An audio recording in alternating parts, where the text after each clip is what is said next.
नमस्कार, स्वागत है बिहार समाचार में। चलिए देखते हैं बिहार की ताजा और बड़ी खबरों को।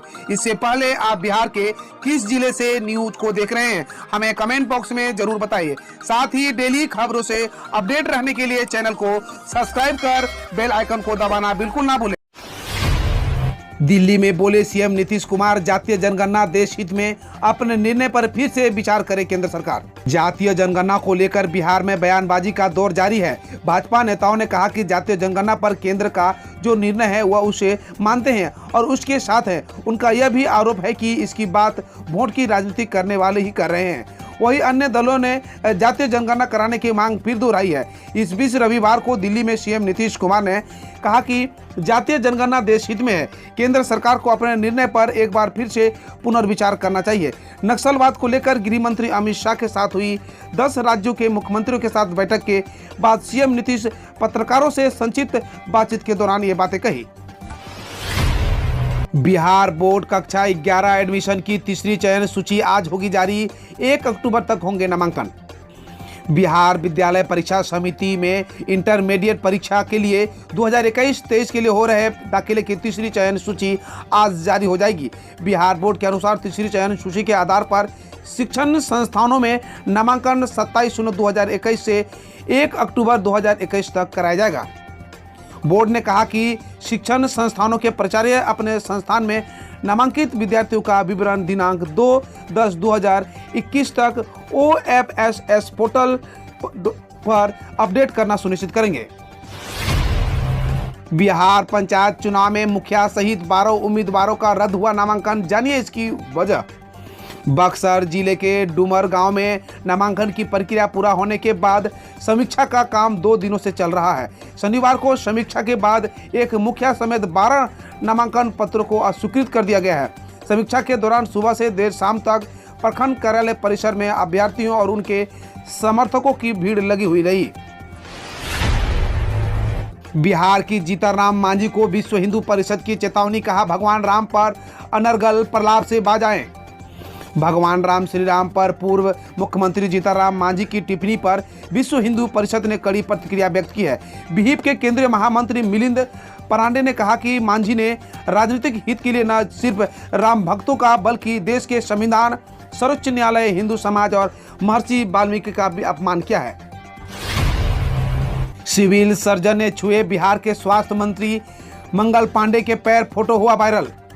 बिहार में कुछ घंटों से स्वास्थ्य मंत्री मंगल पांडे का पैर छूते एक शख्स की तस्वीर तेजी से वायरल हो रही है। दरअसल इस तस्वीर में जो शख्स मंत्री जी के पैर किसी कार्यकर्ता की तरह छू रहा है, दरअसल वो गोपालगंज के civil surgeon doctor Yogendra Mahto का है। मंगल पांडे का पैर छूते उनकी ये फोटो सोशल मीडिया पर खूब वायरल हो रही है। बिहार में अब कारपोरेट कॉल से उपभोक्ताओं को मिलेगा बिजली बिल का रिमाइंडर, जानिए पूरी प्रक्रिया।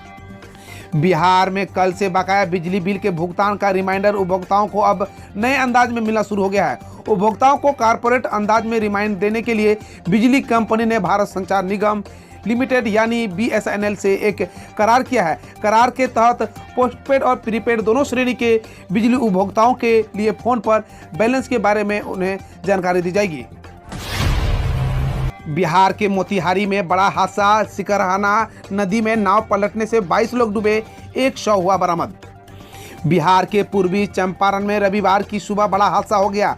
मोतिहारी के शिकारगंज थाना इलाके में गोड़िया में सिकरहराना नदी में नाव पलट गई, जिसके कारण नाव में सवार 22 लोग नदी में डूब गए। नाव पलटने की खबर फैलते ही आसपास के इलाकों के ग्रामीण मौके पर पहुंच गए। पुलिस प्रशासन को भी सूचना दी। ग्रामीणों ने नदी में डूबे लोगों की तलाश शुरू कर दी। अभी तक नदी से सिर्फ 1 शव बरामद होने की खबर आई है। वहीं 5 अन्य लोगों को पानी से निकालकर इलाज के लिए पास के अस्पताल में भेज दिया गया है। नेपाल सरकार ने जारी किया भारत नेपाल बॉर्डर खोलने का आदेश, यात्रा से पहले जान ले नए नियम। बड़ी खबर नेपाल से आ रही है, जहां नेपाली मंत्रिमंडल ने निर्णय के बाद भारत नेपाल बॉर्डर खोलने का आदेश जारी कर दिया गया है। नेपाली गृह मंत्रालय के शाखा अधिकारी सुमन पंडित ने सभी विभागों को मंत्रिमंडल में लिए गए निर्णय संबंधी आदेश पत्र जारी किया है। आदेश में बॉर्डर पर कोविड नियमों का सख्ती से पालन के निर्देश देने के साथ ही नेपाल जाने वालों पर कई बंदिश लगाई गई है।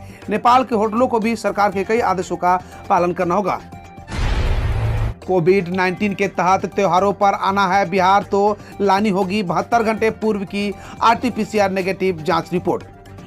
बिहार सरकार ने आगामी त्योहारों को देखते हुए बड़ा निर्णय लिया है। दुर्गा पूजा यानी दशहरा, दीपावली और छठ पर्व पर देश भर से बड़ी संख्या में बिहार आने वाले लोगों को अपने साथ 72 घंटे पहले कराई आरटीपीसीआर नेगेटिव जांच रिपोर्ट लानी होगी। दरअसल देश के कई राज्यों में एक बार फिर कोरोना संक्रमण तेजी से सिर उठा रहा है। साथ ही कोरोना के डेल्टा प्लस के वेरिएंट का खतरा भी सामने आ रहा है। इसलिए सरकार ने निर्णय लिया है कि जिन राज्यों में कोरोना संक्रमण के ज़्यादा मामले और डेल्टा प्लस वेरिएंट सामने आ रहे हैं, वहां से बिहार आने वालों को अपने साथ 72 घंटे पहले कराई आरटीपीसीआर नेगेटिव जांच रिपोर्ट लानी होगी।